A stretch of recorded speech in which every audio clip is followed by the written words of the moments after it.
The morning Rose Turner's husband died from fever was the same morning she discovered they owed 3 months' rent and had nothing left but a cracked wooden trunk and the clothes on her back. South Pass City, Wyoming had been unforgiving in the autumn of 1872, and now with winter approaching and her stomach growling louder than the wind rattling through the gaps in the boarding house walls, Rose faced a choice between pride and survival. Pride lost. Mrs. Callahan's dairy farm sat 2 miles outside town, a sprawling property with 20 head of cattle and a reputation for the richest milk in the territory. Rose had passed it countless times during the 8 months she and Thomas had lived in South Pass City, always admiring the neat fences and well-kept barn. She had never imagined she would sneak onto the property at dawn with shaking hands and desperation clawing at her throat. The cows stood peacefully in the early light, their breath creating small clouds in the cold air. Rose had grown up in Philadelphia, the daughter of a bookkeeper, and she knew absolutely nothing about milking cows. But hunger was an excellent teacher, and necessity made her bold. She found a small tin cup hanging near the water trough, probably left by one of the ranch hands, and approached the nearest cow with her heart hammering against her ribs. The animal regarded her with large, patient eyes as Rose knelt in the dirt beside her. She had watched this done before, had seen the smooth rhythm of experienced hands coaxing milk from udders, and she tried to replicate the motion. Her first attempts produced nothing but an annoyed grunt from the cow. Her second try resulted in a weak stream that mostly missed the cup. By the third attempt, with tears of frustration burning in her eyes, she managed to collect perhaps half a cup of warm milk. It was not much. It would not solve anything. But it was something, and something was more than she had possessed 5 minutes ago. That is not how you milk a cow. Rose jerked upward so fast, she nearly kicked over her precious half-cup of milk. Standing 10 feet away, one shoulder leaning against the barn door, was a man she had never seen before. He was tall, broad-shouldered, with dark hair that needed cutting and eyes the color of creek water under summer sun. He wore dusty work clothes, a leather vest, and boots that had seen serious use. A hat hung down his back by its cord, and his hands rested casually on his belt. "I am sorry," Rose stammered, scrambling to her feet and clutching the cup to her chest. "I know this is wrong. I know I am trespassing and stealing, but I have not eaten in 2 days and I just needed something, anything, and I thought maybe just 1 cup would not be noticed, and I am so very sorry." The words tumbled out in a rush, propelled by panic and shame. She expected him to grab her, to march her into town and hand her over to the sheriff.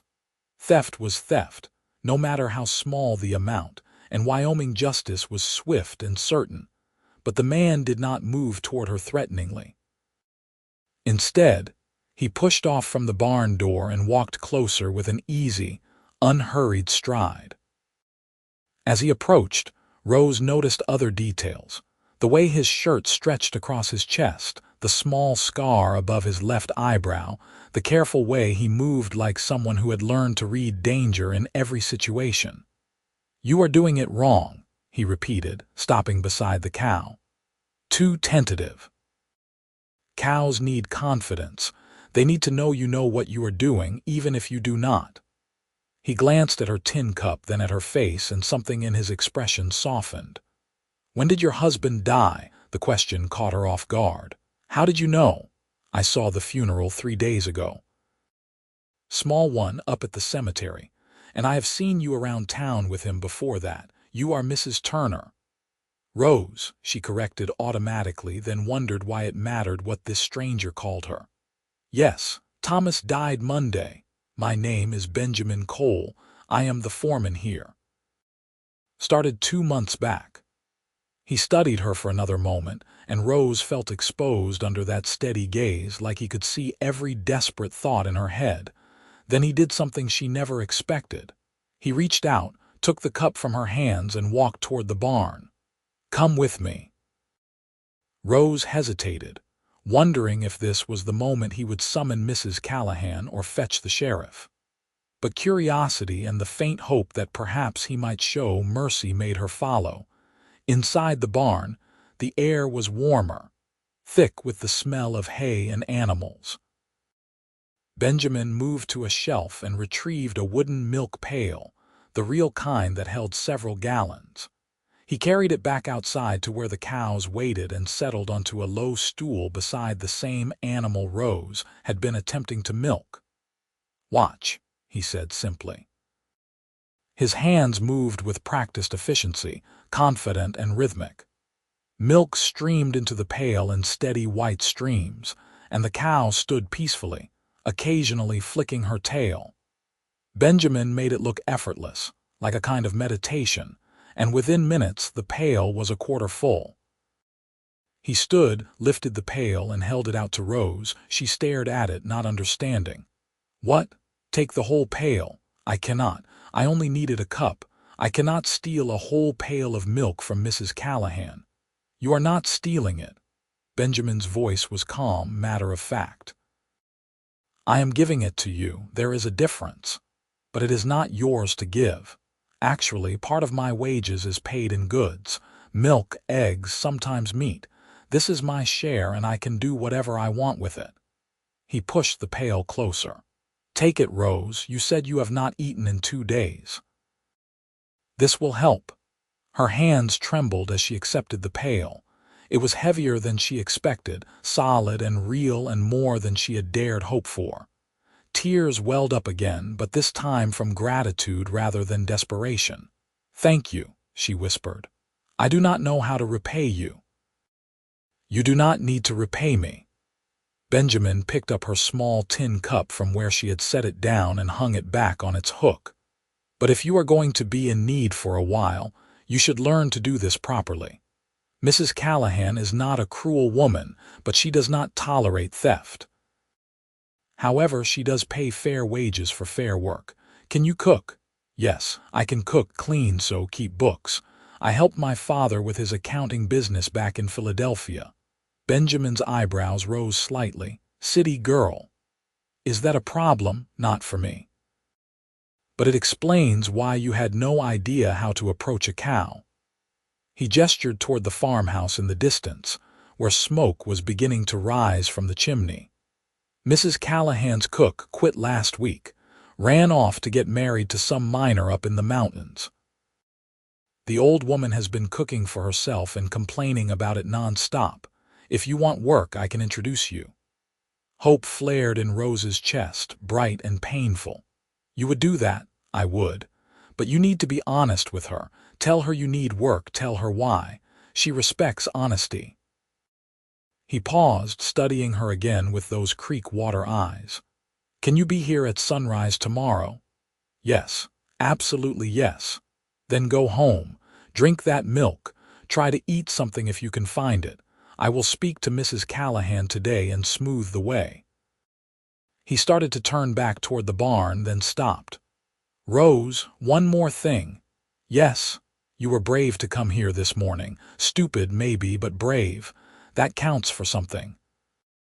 She did not know whether to laugh or cry at that assessment, so she settled for nodding and clutching her pail of milk like it was made of gold. As she walked back toward town, the weight of it pulling at her arms, she kept glancing back over her shoulder. Benjamin had returned to the barn, moving among the animals with easy competence, and she wondered what kind of man gave away his wages to a stranger caught stealing, the kind worth knowing, perhaps. Rose's room at the boarding house was barely large enough for a narrow bed and a small table, but after drinking 2 cups of milk and using the rest to make a thin porridge from the last of her oats, she felt almost human again. She spent the afternoon mending her best dress, the dark blue one with the white collar that Thomas had always said made her eyes look brighter. If she was going to meet Mrs. Callahan, she needed to look respectable, capable, like someone worth hiring. That night, sleep came easier than it had since Thomas's death, though she still woke once in darkness and reached for him before remembering he was gone. Sunrise found her walking back out to the Callahan farm, her dress brushed clean, her hair pinned up neatly. The October air had a sharp bite that promised snow before long, and she pulled her thin shawl tighter around her shoulders. She would need a proper coat soon, another expense she could not afford. Benjamin was waiting for her near the barn, and this time she took a moment to really look at him in the growing light. He was probably 30, maybe a year or two older, with strong features and calloused hands that spoke of years of hard work. When he saw her approaching, something that might have been approval flickered across his face. "You came." "I said I would. People say a lot of things." He gestured toward the farmhouse. "Mrs. Callahan is expecting you. Fair warning, she is direct. Do not take it personally." The farmhouse was larger up close than it had appeared from a distance. A solid 2-story structure with a wide porch and windows that gleamed in the morning light. Benjamin knocked once, then opened the door without waiting for an answer. "That is because I told you to stop knocking like a stranger, Benjamin Cole," came a sharp voice from inside. "You have worked here long enough to just come in." The kitchen was warm and spacious, with a large iron stove, open shelves lined with dishes, and a table big enough to seat 8. Mrs. Callahan stood at the counter, rolling out dough with practiced efficiency. She was perhaps 60, with steel-gray hair pulled back in a severe bun and eyes that missed nothing. She wore a practical work dress and an apron dusted with flour. "This is Rose Turner," Benjamin said. "The woman I told you about." Mrs. Callahan looked up, her gaze sweeping over Rose from head to toe. "You are the one whose husband just died, Thomas Turner. He worked for the mining office, kept their records." "Yes, madam. And now you are broke and desperate." Rose felt her cheeks heat, but she kept her chin up. "Yes, madam, that is accurate. Benjamin says he caught you trying to milk my cows yesterday morning. Badly, he said. There was no point in lying." "Yes, madam, I was hungry and desperate and I made a poor choice. I am sorry for that." "Are you sorry you did it, or sorry you got caught?" The question was sharp as a knife. Rose considered it carefully before answering. "Both, honestly. I am sorry I trespassed on your property and took something that was not mine. But I am also sorry I got caught because it is humiliating to be seen at your lowest moment by strangers." To her surprise, Mrs. Callahan smiled slightly. "Good answer. I appreciate honesty, girl. Benjamin tells me you can cook." "Yes, madam, and clean, so keep accounts." "I helped my father with his bookkeeping business for years before I married. I do not need bookkeeping. I need someone who can make 3 meals a day for myself and my ranch hands, keep this house clean, and help with the dairy work when needed. The work is hard, the hours are long, and I do not tolerate laziness or theft. But I pay fair wages.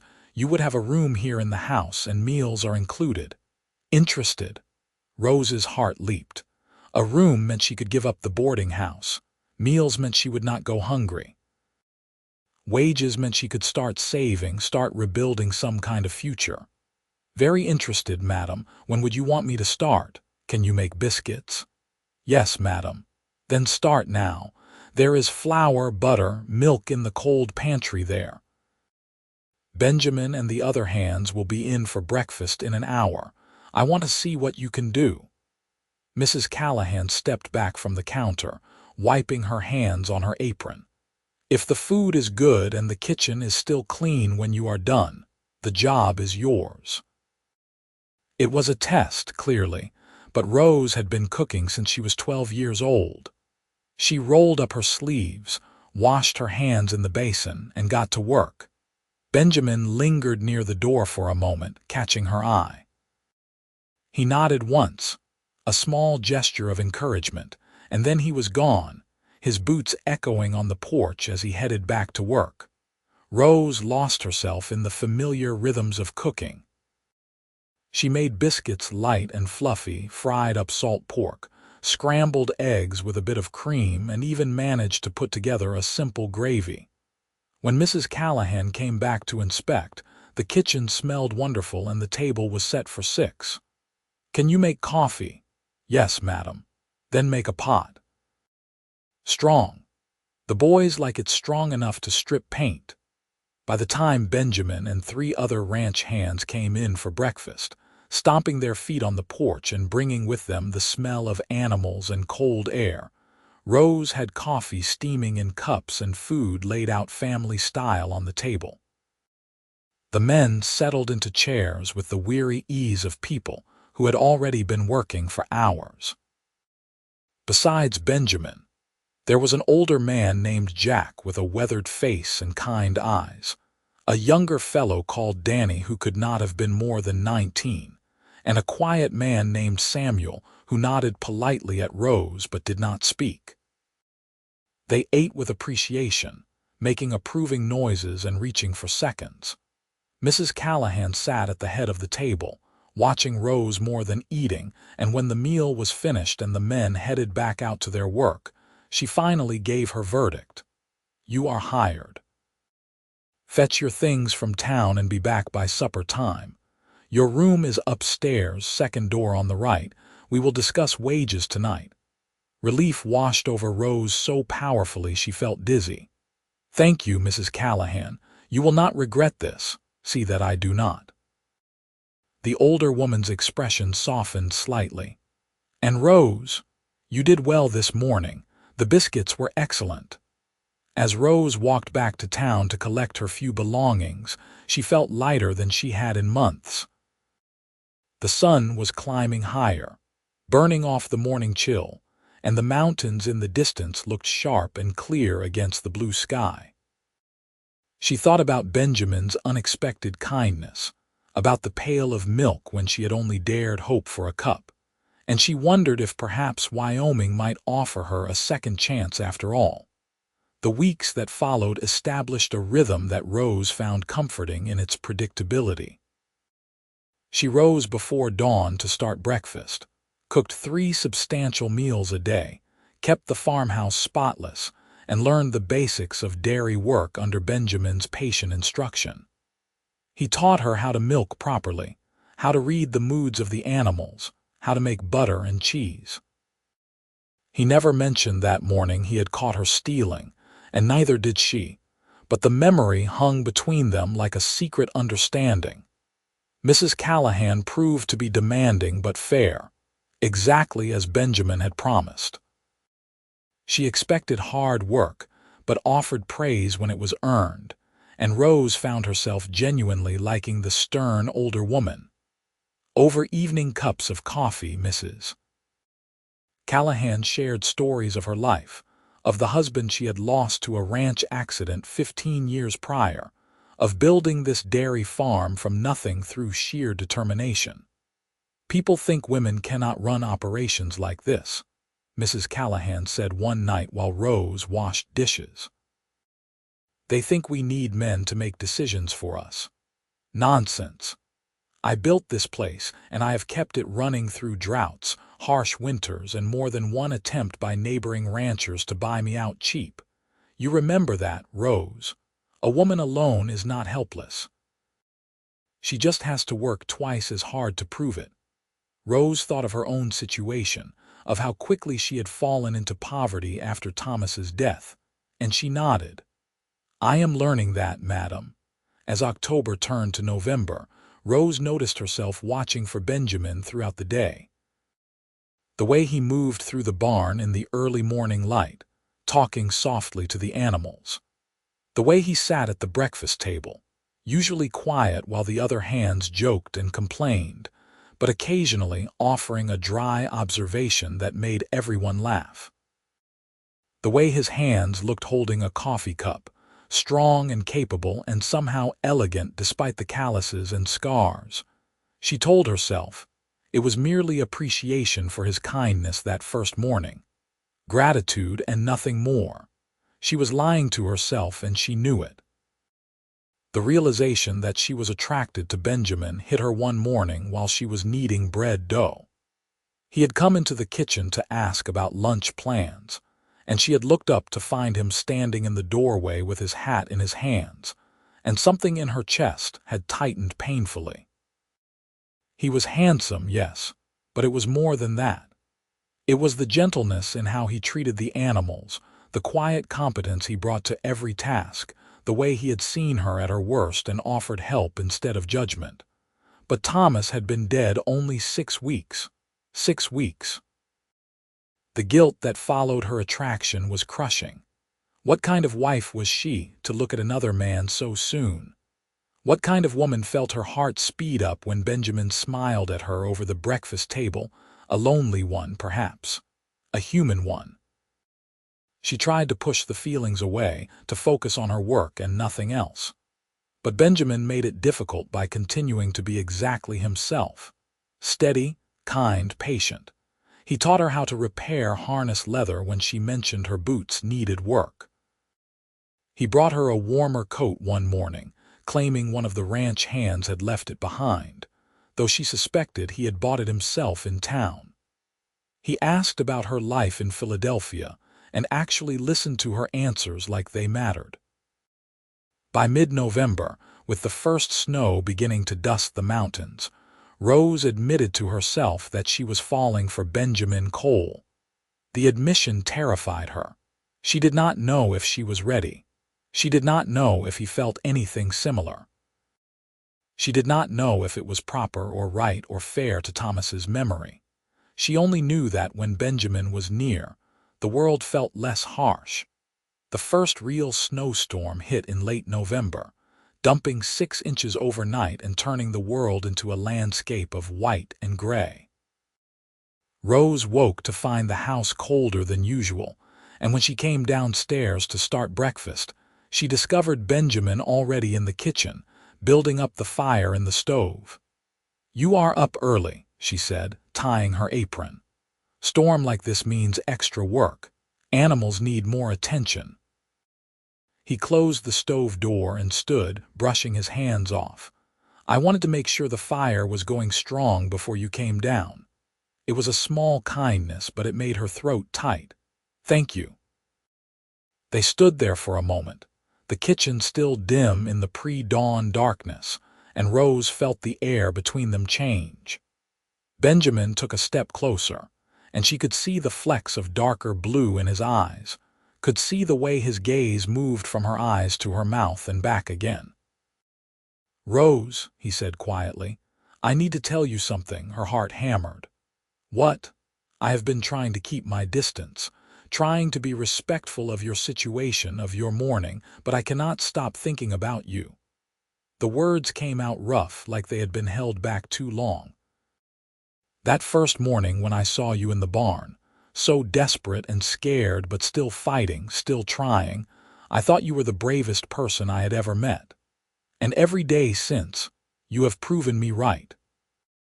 You are strong and smart, and you make the best biscuits I have ever tasted, and I find myself looking for excuses to come into the house just to see you."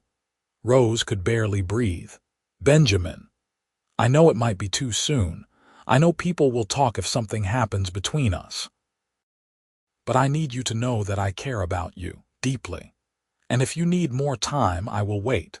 I will wait as long as you need. But if there is any chance that you might feel the same, I need to know." The vulnerability in his voice, in his face, made her ache. This man who seemed so strong and self-contained was standing before her, offering his heart, willing to be hurt if she rejected him. "I feel the same," she whispered. "I have been trying not to. I have been feeling guilty about it, but I cannot help it, Benjamin. When I am near you, everything feels possible again." His smile was like sunrise, slow and warm and beautiful. He reached out and gently cupped her face with one calloused hand, and Rose leaned into the touch like a flower turning toward the sun. "May I kiss you?" She nodded, unable to speak, and when his lips met hers, it felt like coming home and starting an adventure all at once. The kiss was gentle at first, almost tentative, and then it deepened into something that made her dizzy. She gripped the front of his shirt, needing to steady herself, and felt his other arm come around her waist, solid and secure. When they finally pulled apart, both breathing hard, Benjamin rested his forehead against hers. "I have wanted to do that for weeks. I am glad you finally did. Rose, I need you to understand something. I am not a rich man. I have some savings, but I am just a ranch foreman. I can offer you honesty and hard work and a good life, but it will not be fancy. If you are with me, it will be beef stew more often than steak, practical dresses instead of silk, a simple house instead of a mansion.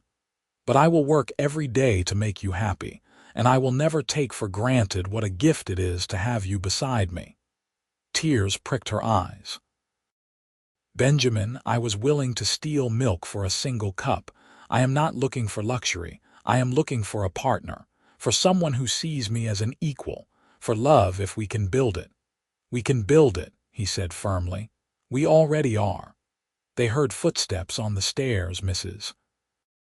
Callahan's distinctive tread, and they stepped apart quickly, Rose turning to the stove and Benjamin heading for the door.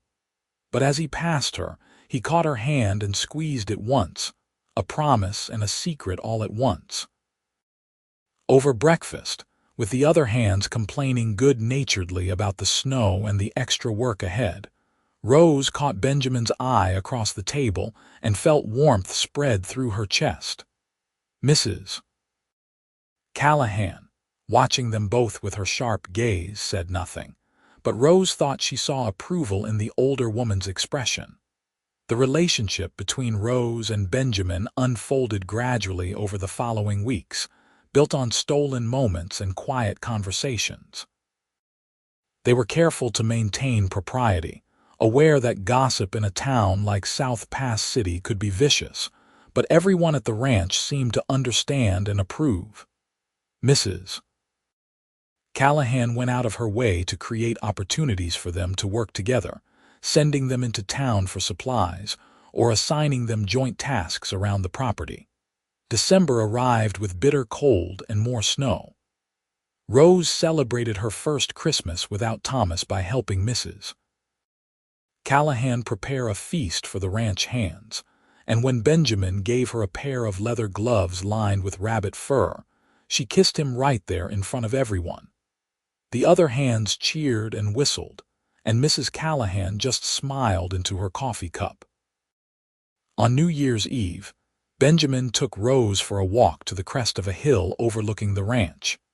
The night was clear and cold, with stars scattered across the sky like diamonds on black velvet. He held her hand through her new gloves, and they stood together looking out at the snow-covered landscape. "I want to marry you," Benjamin said.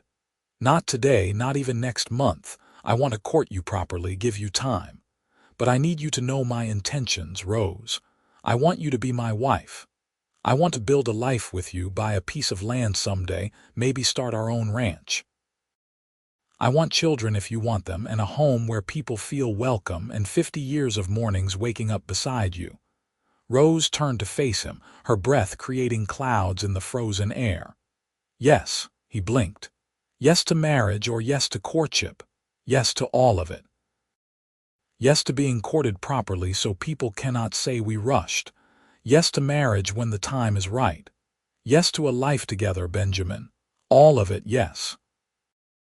He kissed her then, deep and thorough, and when they finally pulled apart, both laughing at the cold, he took off his scarf and wrapped it around her neck. "That is not necessary," she protested. "You need it. I need you more." He tucked the ends of the scarf into her coat. "Besides, I like seeing you wearing something of mine. It feels right." They walked back to the ranch hand in hand, and when they arrived, Mrs. Callahan had hot cider waiting and made no comment about how long they had been gone. January and February passed in a blur of work and snowstorms and growing love. Benjamin courted Rose properly, as he had promised. He walked her to church on Sundays, brought her small gifts, read to her from the newspaper in the evenings. They talked for hours about everything and nothing, discovering shared opinions on politics and different tastes in literature, and a mutual love of thunderstorms. Rose learned that Benjamin had grown up in Colorado, the son of a farmer who had died when Benjamin was 16. He had worked ranches ever since, learning cattle and horses and business, saving his money with careful discipline. "I never saw the point in settling down before," he told her one evening while they sat in the parlor, Mrs. Callahan dozing in her chair nearby. "I moved from place to place, learned what I could, saved what I could. I was waiting for something without knowing what it was." He took her hand, his thumb stroking across her knuckles. "Turns out I was waiting for a stubborn woman from Philadelphia who did not know the first thing about milking cows." Rose laughed softly. "And I was waiting for a cowboy generous enough to give a whole pail when I only asked for a cup. Best decision I ever made." By March, when the snow began to melt and the first hints of spring appeared in patches of exposed grass, Benjamin spoke privately with Mrs. Callahan. Rose did not know what was said, but the older woman emerged from the conversation with a satisfied expression and pulled Rose aside later. "That young man of yours asked my permission to marry you," Mrs. Callahan said. "As if he needed it. You are a grown woman, Rose Turner, but I appreciated the gesture nonetheless. What did you tell him?" "I told him he was getting the better end of the deal, but if he promised to treat you right and make you happy, I would dance at the wedding." Mrs. Callahan's stern expression softened. "You have come a long way from that desperate girl stealing milk in my barn. I am proud of you, Rose." "Your father would be too." The mention of her father, who Rose had not seen since she married Thomas and moved west, brought unexpected tears. "Thank you, madam, for everything. You gave me a chance when I needed it most." "Nonsense. You earned your place here, never forget that." Benjamin proposed properly on a warm April evening, taking Rose back to the same hill where he had first declared his intentions. This time, flowers were beginning to push through the ground, and the air smelled of growing things instead of snow. He went down on one knee, produced a simple gold band, and asked her to marry him with his voice shaking slightly from nerves. Rose said yes before he finished the question, and they both laughed as he slipped the ring onto her finger. It fit perfectly, as if it had been made for her.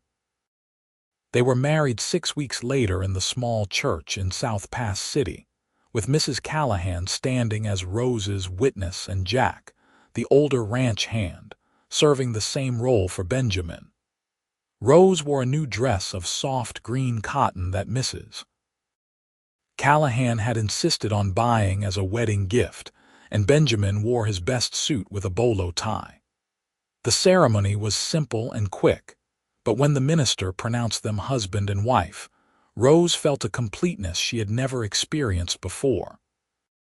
"I love you," Benjamin whispered as they walked back down the aisle together. "I love you too."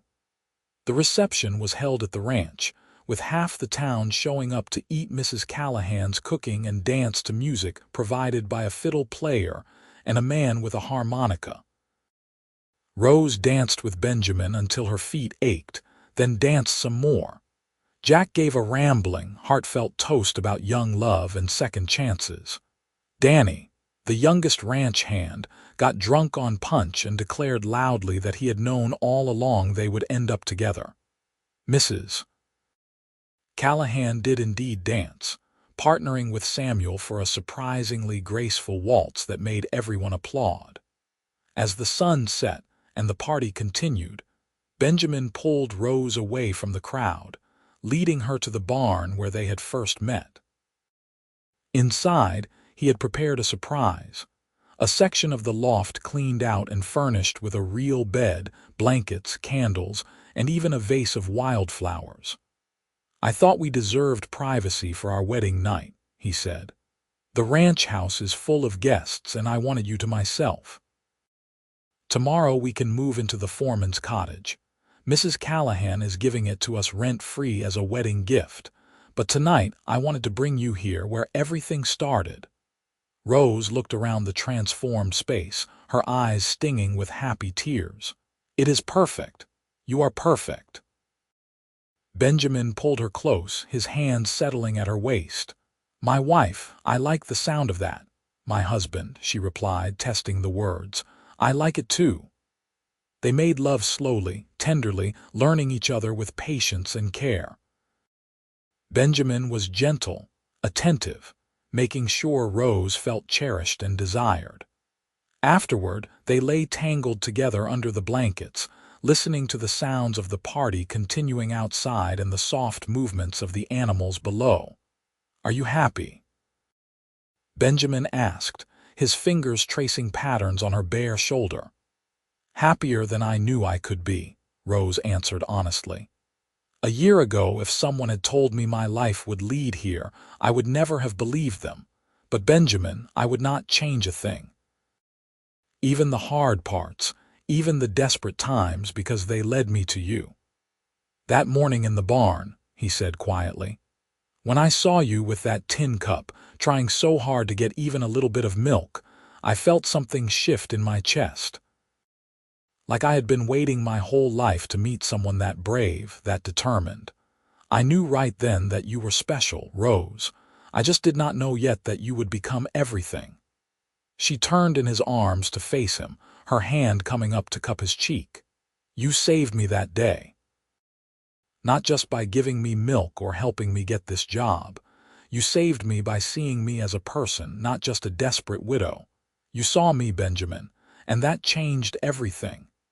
He kissed her forehead, her nose, her lips. "I will keep seeing you every day for the rest of our lives. That is my promise to you."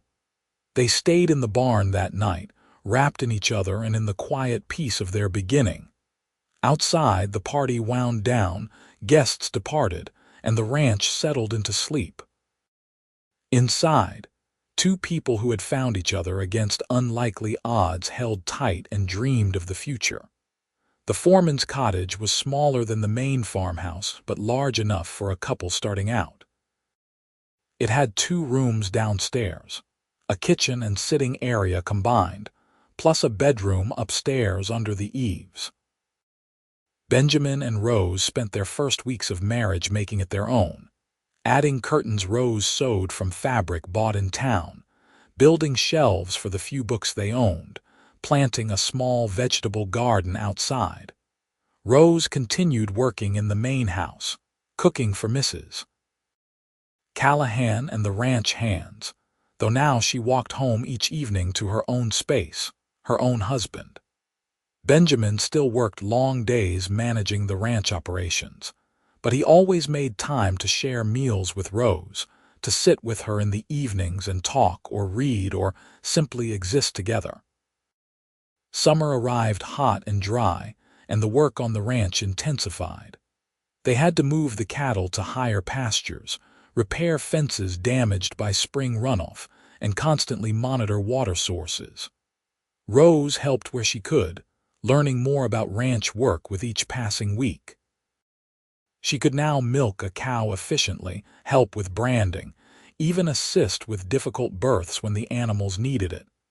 In August, Rose realized she had missed her monthly cycle. Then another week passed, and another, and the nausea that struck her each morning confirmed what she suspected. She was pregnant. She told Benjamin on a Sunday morning after church, while they walked home along the dusty road. The sun was high and hot, grasshoppers chirping in the fields, and Benjamin had his coat slung over his shoulder while Rose carried her bonnet by its ribbons. "I have news," she said, her voice careful. He glanced at her, immediately alert to her tone. "Good news or bad news? Good news. At least I hope you think it is good news." She took a breath. "Benjamin, I am pregnant. We are going to have a baby." He stopped walking so abruptly she stumbled. Then his face split into the widest smile she had ever seen, and he swept her up in his arms, spinning her around right there in the middle of the road. "Careful," she laughed, clinging to him. "I just said I am pregnant. Spinning might not be the best idea." Sorry. He set her down gently but kept his hands on her waist, his eyes bright. "A baby. Rose, we are going to have a baby. When? I think February or March, based on my calculations. A spring baby." He pulled her close, resting his chin on top of her head. "I am going to be a father." "I cannot believe it. I mean, I know how these things work, obviously, but actually having it happen is different." "Are you happy?" Rose asked, though she could feel his joy radiating through every line of his body. "Happy does not even begin to cover it. I am thrilled, terrified, amazed. All of it at once." He pulled back to look at her face. "Are you happy? Are you scared? What do you need? I am all of those things too, but mostly I am excited. We are going to be a family, Benjamin, a real family."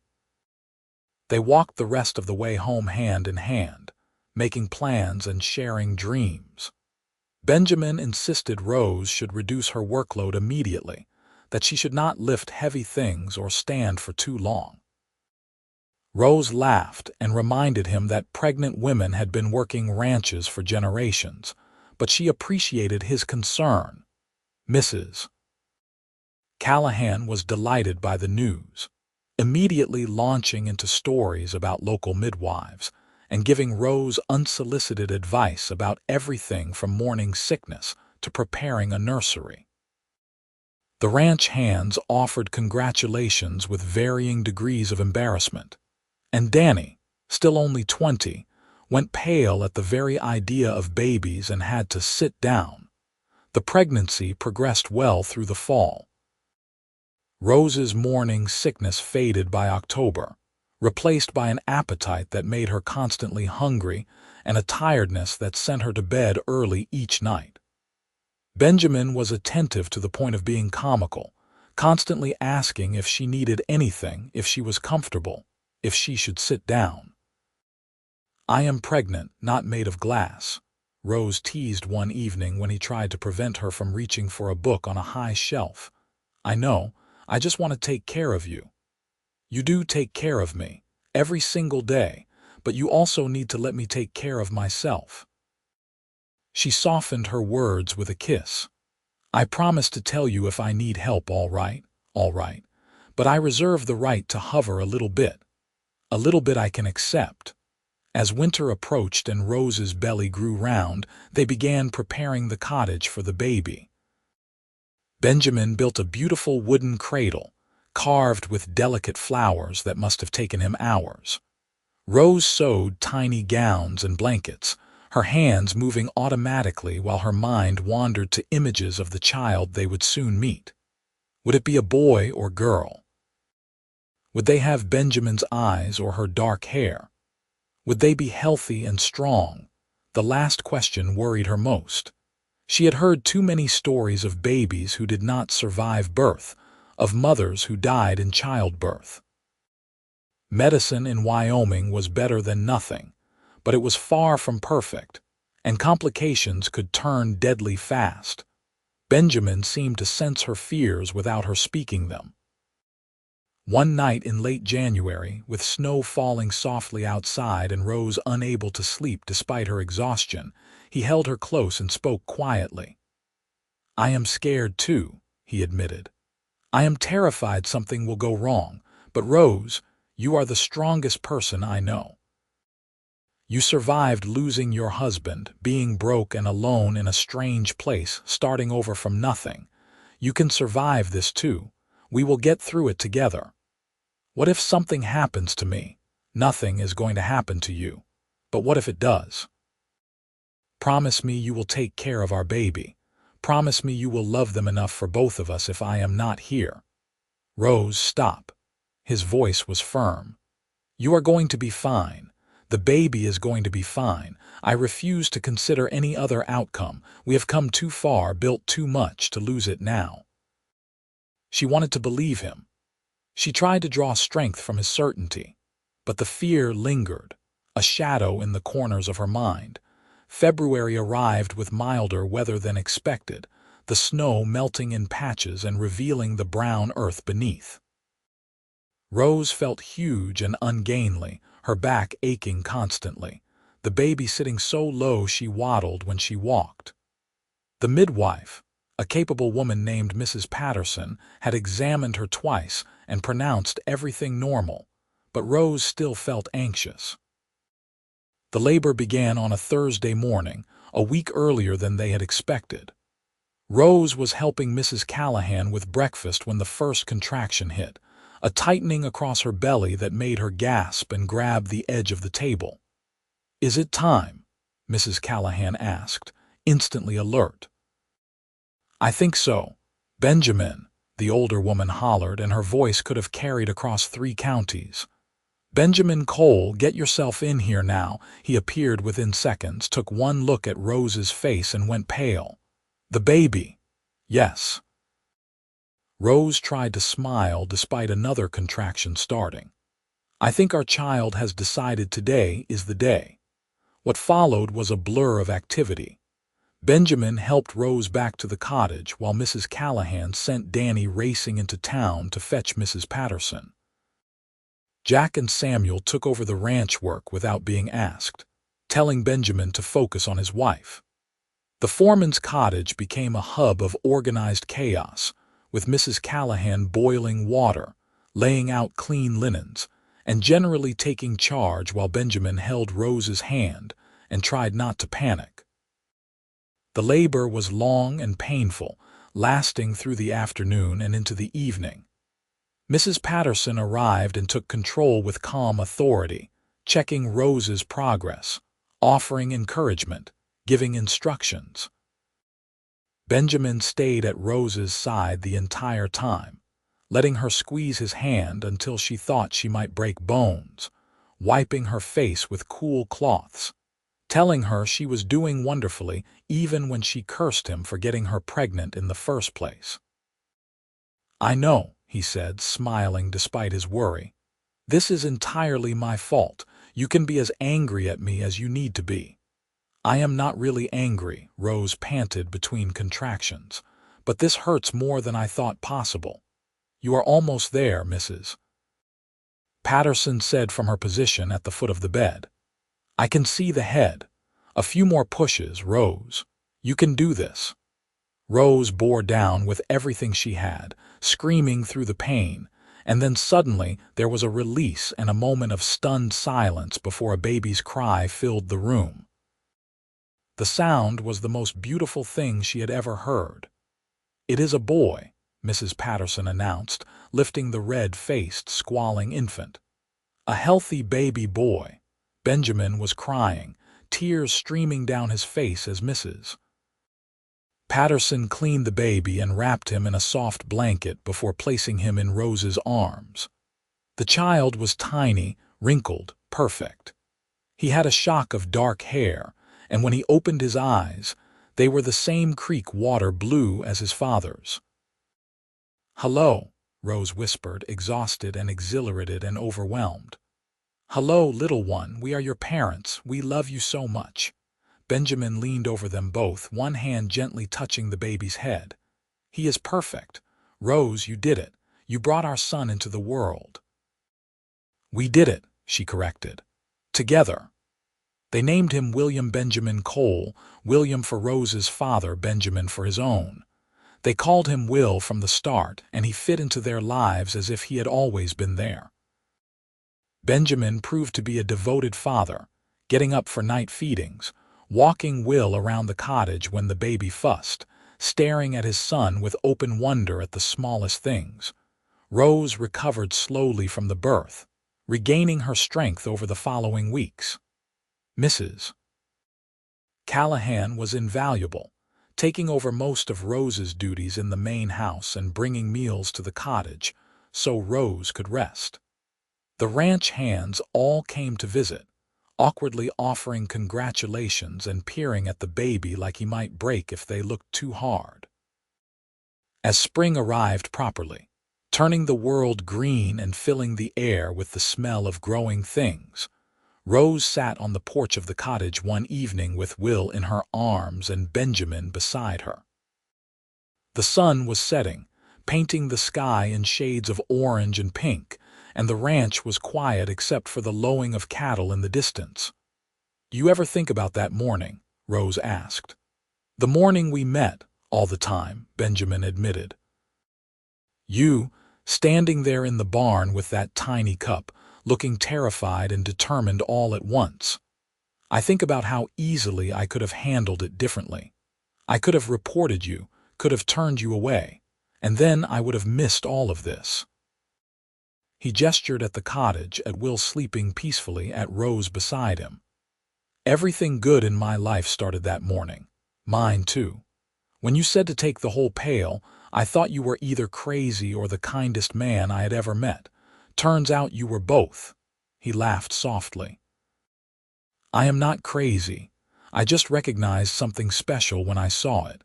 You needed help, and I had the means to provide it. Simple as that." It was not simple, though. Most people would have looked the other way or caused trouble. You chose to help, and then you kept choosing to help over and over. You introduced me to Mrs. Callahan, you taught me to work the ranch, you gave me a chance at a new life, and then you gave me love on top of all that. You gave me just as much, Rose. More, even. You gave me a family. You gave me a home that feels like more than just a place to sleep. You gave me a son and a future I actually want to build." He leaned over and kissed her temple. "I would give you 100 pails of milk if that is what it took to keep you in my life." Will stirred in Rose's arms, making the small snuffling noises that usually preceded waking. Rose looked down at her son, at his tiny perfect features and his father's eyes, and felt a surge of gratitude so intense it was almost painful. "We are going to be all right," she said softly. "All three of us. We are going to build something good here." "We already have," Benjamin replied, his arm coming around her shoulders. "And we are just getting started." The years that followed were full and rich, marked by the rhythms of ranch life and the growth of their family. Will grew from a baby into a sturdy toddler with his father's quiet strength and his mother's determination. When he was 2 years old, Rose became pregnant again, and the following spring they welcomed a daughter they named Clara Me. Clara had Rose's dark hair and a smile that could charm anyone within range. Benjamin and Rose saved carefully, and in 1876 they bought 50 acres adjacent to Mrs. Callahan's property. Benjamin built them a house, nothing fancy but solid and weatherproof, with 3 bedrooms and a wide porch. They started their own small herd of cattle, began building their own ranch piece by piece. Mrs. Callahan remained a fixture in their lives, a grandmother figure to Will and Clara, offering advice whether requested or not. As she grew older, she relied more heavily on Benjamin to manage her property, eventually making him a partner in the operation. When she died in 1879, peacefully in her sleep at 72, she left the dairy farm to Benjamin and Rose with the stipulation that Jack and Samuel could work there as long as they wanted. Rose cried for days after Mrs. Callahan's death, mourning the woman who had given her a chance when she needed it most. They named their 3rd child, born later that year, Mary Callahan Cole in her honor. The ranch prospered over the years. Benjamin proved to be an excellent businessman, expanding the operation carefully, treating the animals and the land with respect, building a reputation for honesty and quality that drew buyers from across the territory.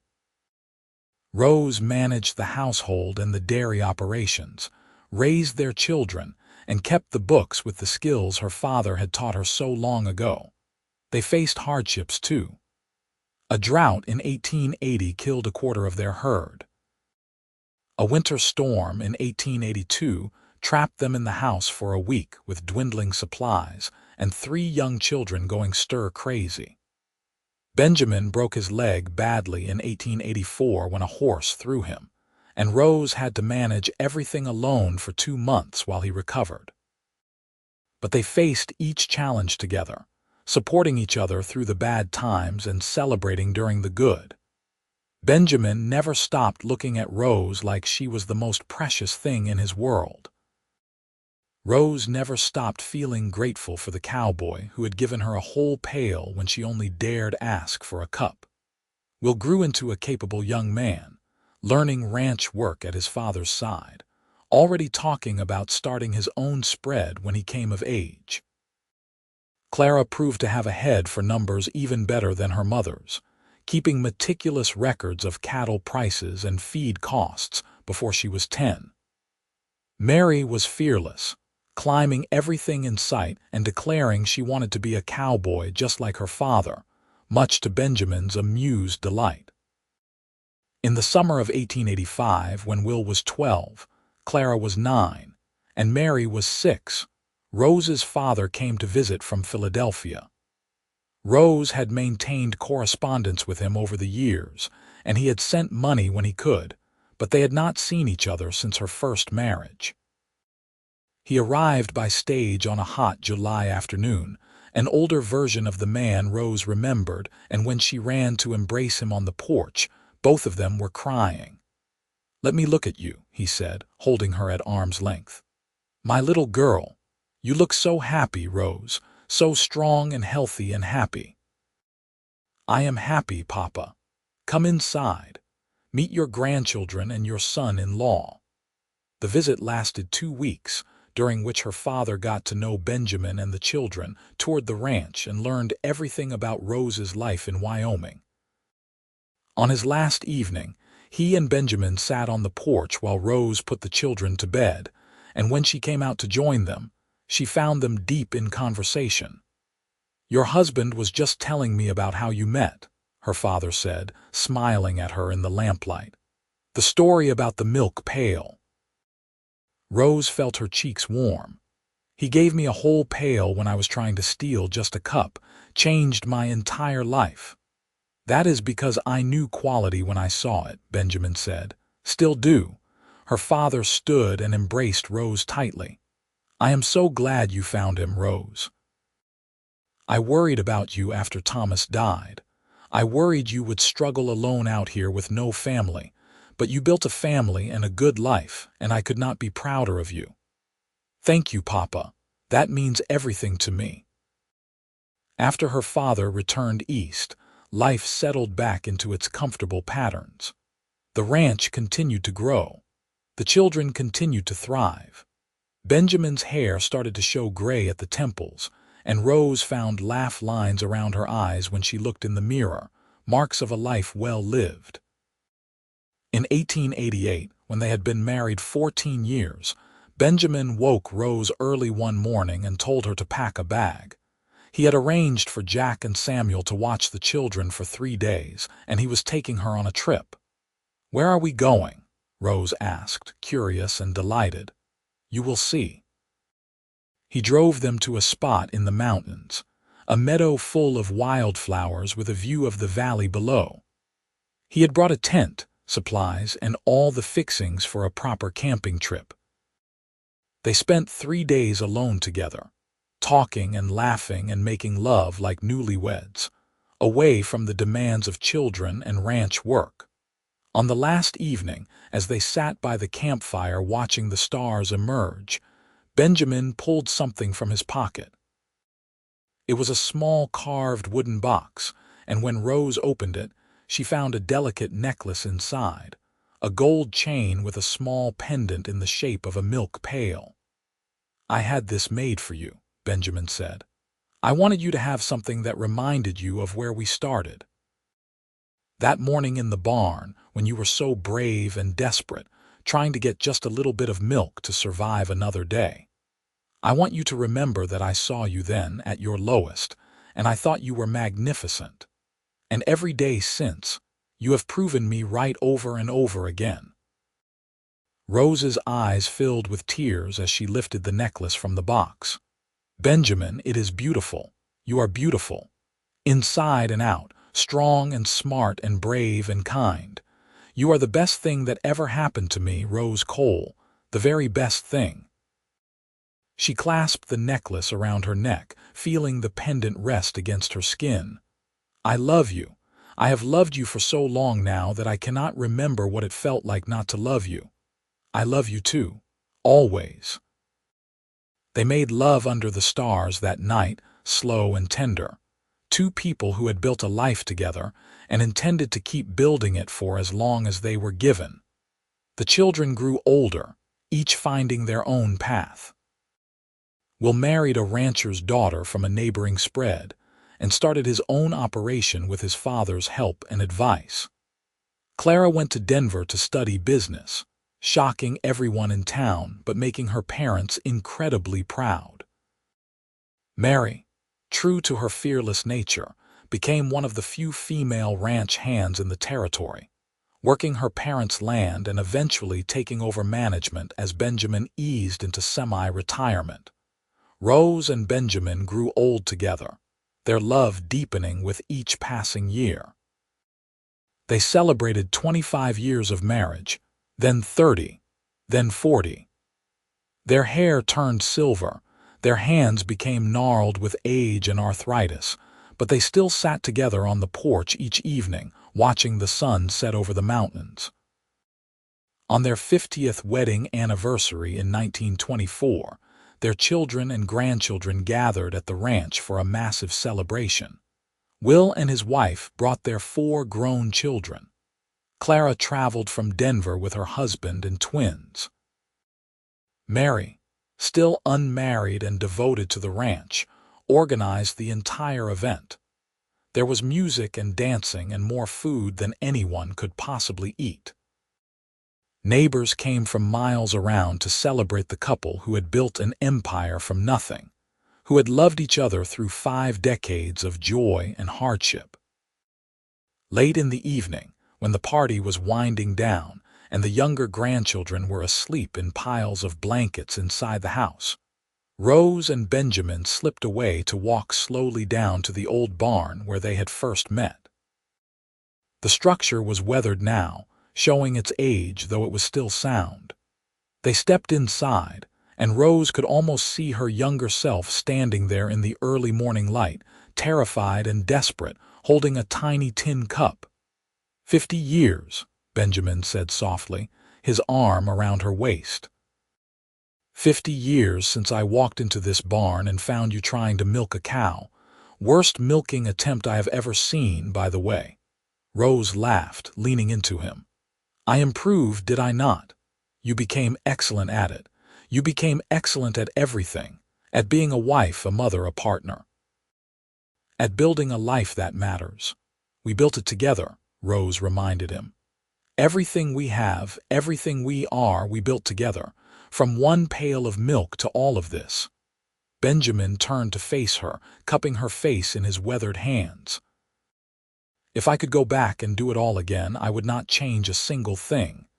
Every moment, good and bad, led us here. Led us to 50 years together, to our children and grandchildren, to this life we made. Neither would I, Rose whispered. Not one single thing. They kissed there in the old barn, surrounded by memories and the ghosts of who they used to be. 2 young people who had found each other against all odds, who had chosen each other every day for 50 years, who would keep choosing each other for whatever time remained. Benjamin Cole had given Rose Turner a whole pail of milk when she only dared hope for a single cup, and in return she had given him everything that mattered: love, partnership, family, home. They had built something real and lasting from desperation and kindness, and it would endure long after they were gone, carried forward by the children they raised and the love they shared. As they walked back toward the house, toward the light and warmth and the family waiting inside, Rose touched the small milk pail pendant that still hung around her neck after all these years. She had worn it every day since Benjamin gave it to her, a reminder of where they started and how far they had come. Thank you, she said quietly. For what? For seeing me that morning, for helping me, for giving me a whole pail when I only asked for a cup, for changing my entire life." Benjamin stopped, pulling her close despite their old bones and aching joints. "You changed mine too, Rose. That morning I was just a ranch foreman moving from place to place with no real purpose. Then you stumbled into my life, desperate and brave, and suddenly I had a reason to stay. A reason to build something permanent. You gave me that. You gave me everything." They stood together in the darkness, two old people who had loved each other well, and when they finally continued toward the house, they walked hand in hand like they always had. Inside, their family waited. Mary was telling stories to the older grandchildren, making them laugh with tales of their grandfather's stubborn streak and their grandmother's terrible first attempts at milking. Will and Clara were arguing good-naturedly about ranch management techniques, a familiar debate that had been going on for years. The great-grandchildren slept peacefully, safe and warm. Rose looked around at all of it, at the life she and Benjamin had built from nothing, and felt complete. They had survived poverty and loss, had found each other against impossible odds, had created a legacy that would outlast them both. Benjamin caught her eye across the room and smiled. That same smile that had made her heart speed up all those years ago in Mrs. Callahan's kitchen. She smiled back, touching her pendant, remembering everything. A whole pail when she only asked for a cup. That was love, she thought. That was generosity and kindness and seeing someone's worth when they could not see it themselves. That was everything that mattered. And it all started in a barn one desperate morning, with a woman trying to steal milk and a cowboy who chose compassion over judgment. The best decisions, Rose had learned, were often made in moments of vulnerability, when pride fell away and only humanity remained. Benjamin had seen her humanity that morning and had responded with his own. And from that single interaction, they had built an entire world. The party continued late into the night, and when everyone finally drifted off to sleep in various rooms and corners, Rose and Benjamin lay together in their own bed, the one Benjamin had built with his own hands 40 years ago.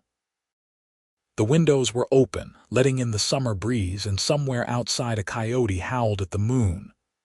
"I am tired," Benjamin admitted, "but happy, so very happy." "Me too," Rose said, curling against his side like she had done thousands of times before. "Sleep now, tomorrow we can rest." "Tomorrow and all the days after," Benjamin agreed. His hand found hers, their fingers intertwining automatically. "I love you, Rose Cole. From that first morning until my last breath, I love you." "I love you too, Benjamin, always." They drifted off to sleep together, their breathing synchronizing, their hearts beating in tandem. Outside, the ranch they had built continued its work. The cattle lowing softly, the horses shifting in their stalls, the land itself seeming to rest after the day's celebrations. And in the old barn, if anyone had been there to see it, a shaft of moonlight illuminated the exact spot where a desperate woman and a generous cowboy had first changed each other's lives, one pail of milk at a time. The years continued to pass, gentler now as Benjamin settled fully into old age. They moved slower, needed more rest, but their love remained constant. Every morning, Benjamin still kissed Rose awake. Every evening, they still sat together watching the sunset. And every night, they still fell asleep hand in hand. When Benjamin died in 1927, peacefully in his sleep at 82, Rose held his hand as he drew his last breath. She cried for the loss, but she also smiled through her tears, grateful for every moment they had shared. 53 years of marriage, 5 decades of partnership and love and building a life together. The funeral drew people from across the state. Benjamin had been respected and loved, known for his fairness and integrity, and the way he treated everyone with dignity. but Rose knew the truth that lived beneath his public reputation. He was a man who had seen someone at their lowest and chosen to help, who had given a whole pail when only a cup was requested, who had loved deeply and completely for his entire adult life. Rose lived another 5 years after Benjamin's death, surrounded by children and grandchildren and great-grandchildren. She spent her days telling stories, sharing wisdom, and wearing her milk pail pendant every single day. She spoke often of Benjamin, keeping his memory alive, making sure the younger generations understood what kind of man he had been. On a spring morning in 1932, Rose woke feeling lighter than she had in years.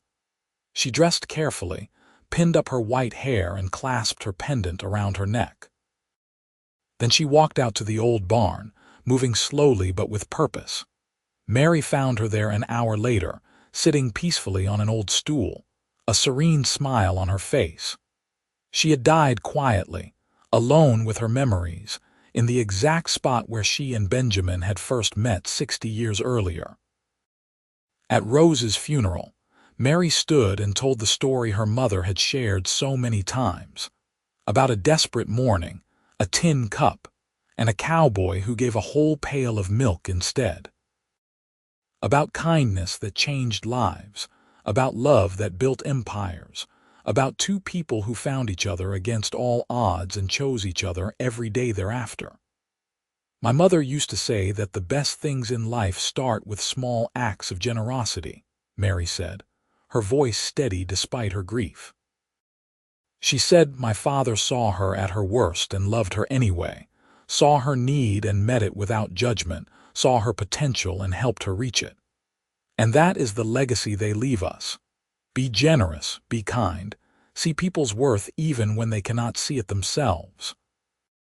Give a whole pail when someone only asks for a cup, because you never know what might grow from that single act of compassion.